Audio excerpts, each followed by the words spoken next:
అలా జగనన్న వచ్చిన తర్వాత నాకు పింఛన్ వచ్చింది ఫస్ట్ స్టార్టింగ్. నా భార్య 18,500 రూపాయలు డబ్బులు వచ్చినాయి. నా కూతురికి సైలెంట్ డబ్బులు వచ్చినాయి. నాకు 2 బళ్ళు ఉన్నాయి. 2 బళ్ళకి 20,000 రూపాయలు వచ్చినాయి. 10,000 రూపాయలు 20,000 రూపాయలు. పిల్లకాయలకి అమ్మఒడి వచ్చింది. ప్రతి సంవత్సరం నాకు 96,600 రూపాయలు వచ్చేది. ఇప్పుడు 4,000 పింఛన్ ఇచ్చి నా కొంప ముంచి నేను అప్పులు పాలైపోయాలల్లా. ఆ జగనన్న కోసం నేను ప్రాణం వదిలేయగలిగే సిద్ధంగా ఉన్నా. ఇక్కడ ఈ 100 మందిలో చెప్తున్నా, దేవుడు సాక్షిగా, మా అల్లా సాక్షిగా. పోలీసులు రావద్దని పెడుతున్నారు. వాళ్ళని 100 మంది నన్ను కొట్టిన వచ్చేసి అంత ఆడ కొండపల్లి వేటుకాడ ఆపేస్తాను. నన్ను పోయేదాన్ని జగన్ కోసం చంపేస్తే పోవాల్సిందే అని ఎందుకు ఆపేస్తున్నారు పోలీసులు? అక్కడ ఏమంటే జగన్లో చూసే జనం వస్తే వాళ్ళ గుండెల్లో గుబులు పుడుతుంది కాబట్టి ఆపేస్తారు. ఎక్కడ పెట్టినా జనం వస్తారు. గుండెల్లో రాలిగుండె కంపలేసి అడ్డం పెట్టేశారు. జగనన్న వస్తే ఇలా గుండెల్లో గుండెలు గుణపాలు కూర్చోటి అయిపోతుంది. ఇది విషయం.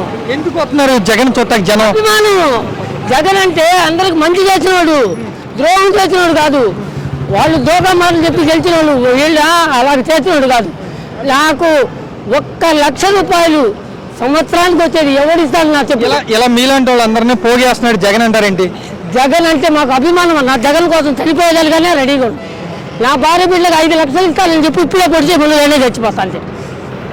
చావుకుంటే నా కొడుకాలు మీరు అందరూ కట్టేసండి. నాకు జగన్ మీటింగ్ జనాలు పోగేస్తున్నారు, రత్తెత్తున్నారు. పోగేస్తే జగన్ని చూసి ఈ జనం వచ్చేస్తే ఇలా గుండెలు పగిలిపోతాయి. ఇంత జనం ఉన్నారు జగన్కి. కానీ మనం డూప్లికేట్తో గెలిచాం కాబట్టి మనకు రాలేదని అంటారు. ఇతని కోసం ఏంటంటే సొంత మనుషులు డబ్బులు ఇచ్చి వచ్చిన వాళ్ళు ఎవరు లేరు.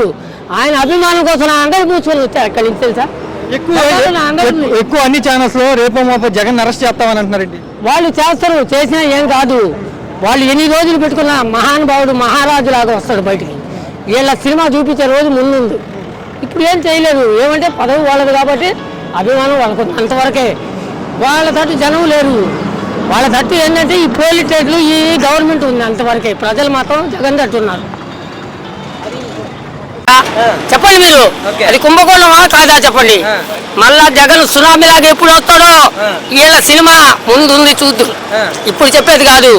తుఫాను వచ్చేటప్పుడు అందరికి వెళ్తుంది. 4 రోజులు తుఫాను ఉందని. సునామీ వచ్చేటప్పుడు ఎవరు తెలియదు.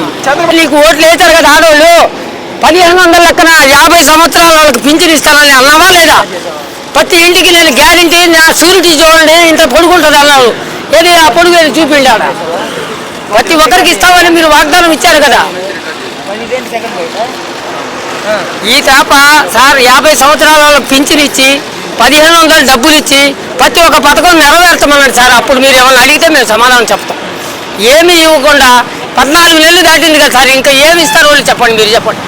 రాష్ట్రం కొంచెం అప్పుల పాలు ఉందంటే. అప్పుల పాలు ఉండే నీకు ముందు నోట్లో ఏముండింది సార్? మీకు చెప్పాలి కదా. ఇది అప్పుల పాలు ఉంది, ఇది శ్రీలంక అయినా. ఇప్పుడు ఏ శ్రీలంక చేసావు నువ్వు? దీన్ని ఎంగో పోయి అదే బీహార్ చేసేసావు. బీహార్ లాగా అయిపోయింది ఇప్పుడు మా పరిస్థితి. రోజుకు అప్పులు తెచ్చుకుంటేనే మేము బతకగలం. జగనన్న ఉన్నాం ప్రతి పథకం మా ఇంట్లో ఉండింది. 2 నెలలకు ఏం వస్తుంది అని చెప్పి ఎదురు చూసేవాళ్ళం. ఇప్పుడు ఏమీ లేదు. ఎంత కూడా ఇస్తున్నాడు కదా, 3 గ్యాస్ సిలిండర్లు. ఎవరికి ఇచ్చారు సార్? నాకు ఒక్క సిలిండర్ కలిపి ఊరేవు సాక్షిగా. ఎవరికి ఇచ్చారు సార్? ఊరికి 6గురికి ఇస్తే సరిపోతా? 6 ఊళ్ళో ఉండేదే 1,00,000 మంది ఉన్నారు కదా సార్. ఇదిగో ఈ గ్యాస్ పథకం మీరు మా డబ్బులు తీసుకొని మళ్ళీ మాకు వేస్తారు రాలేదు. ఏమన్నా పథకమే అదే మీరు ఇచ్చినట్టు ఏంది గొప్పతనం చెప్పండి, మీరు చెప్పండి. ఊరికి 6గురికి ఇచ్చి ఏ కొడవలకి ఇవ్వకుండా ఒక పథకం అయిపోయినట్టు సరిపోతా? ప్రతి ఒక్కరికి పోనీ మాకు అందరికి సిలిండర్లు వచ్చినాయని ఎవడైనా మనస్సాక్షికి చెప్పాలండి. ఎవరు చెప్పరు కదా సార్. 50 సంవత్సరాల వాడికి పింఛన్ ఇస్తానన్నావు. ప్రతి ఇంట్లో 1,500 ఇస్తానన్నావు. ఇచ్చావా చెప్పండి మీరు? ప్రతి ఇంట్లో 1,500 ఇస్తే అది అచ్చెన్నాయుడు మొన్న చెప్పాడు కదా, మీ అందరూ 1,500 ఇచ్చి నేను ఆంధ్రాలో ఎంపజాగమంటావా అన్నాడు. ఆమె ఎవరు మంత్రుడి గురించి చెప్పాడు ఆ మాట చెప్పు. ప్రతి ఒక్కరికి నేను 1,500 ఇస్తే ఆంధ్రాలో అమ్మేయమంటావా అన్నాడు. సరే నువ్వు ఏ నోట్లో ఇది పెట్టుకొని ఓట్ల ముందు అందరికీ హామీలు ఇచ్చావు.